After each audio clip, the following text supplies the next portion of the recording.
या खेकड्याच्या भगव्या रंगाशी शिवसेनेचा तसा दूरदूरचा संबंध नाही, पण शिवसेना पक्ष चालवणाऱ्या ठाकरे या आडनावाशी मात्र तो जरूर आहे. यामागची गोष्ट आश्चर्यकारक आहे. सिंधुदुर्गातल्या आंबोली घाटात खेकड्याच्या या दुर्मिळ प्रजातीचा शोध लागलाय.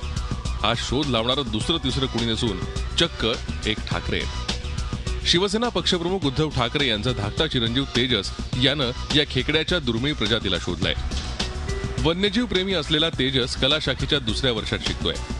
गेल्या वर्षी जुलैमध्ये तो दुर्मिळ प्रजातीच्या सापांचा अभ्यास करण्यासाठी कोकणात गेला होता. त्याच्यासोबत वन्यजीव अभ्यासक सुद्धा होते. या सर्वांना दुर्मिळ साप काही मिळाला नाही.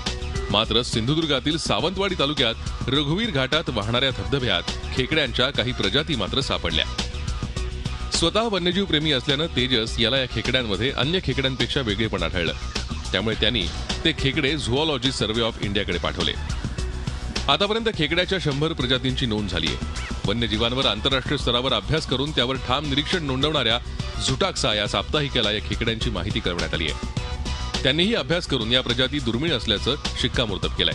पुढील अभ्यासासाठी त्यांच्या गुणधर्म आणि वर्णनानुसार खेकड्यांची लॅटिन भाषेत नावं ठेवण्यात आली आहेत. गॅटिएना पत्रोपर्परिया, गॅटिएना स्प्लेंडिटा, गुबरनॅटोरिएना एल्कोकी, गुबरनॅटोरिएना वॅगी अशी नावं त्यांना देण्यात आली आहेत. सर्वात महत्त्वाचं म्हणजे गडद भगव्या रंगाच्या खेकड्याचं नाव गुबरनॅटोरिएना ठॅकरी असं ठेवण्यात आलंय. हा योगायोग मानावा की आणखी काही? या प्रजाती तेजस ठाकरेंनी शोधल्यामुळे त्या खेकड्याला ठाकरे आडनावाचा संदर्भ दिला असावा अशी माहिती मिळतेय. ठाकरे घराण्याला सामाजिक आणि राजकीय पार्श्वभूमी असली तरी त्यांचं प्राणीप्रेमही तितकंच सर्वश्रुत आहे. स्वतः उद्धव ठाकरे एक चांगले वाईल्ड फोटोग्राफर आहेत. तेजस त्यांच्याच पावलावर पाऊल ठेवत वाईल्ड लाईफमध्ये विशेष रुची दाखवतोय. त्यांनी घरी काही पशुपक्षी पाळलेत.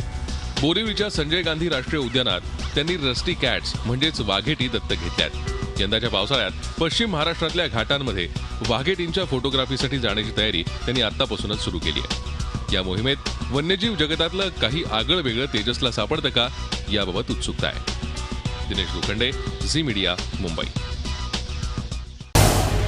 झी 24 तास रहा एक पाऊल पुढे.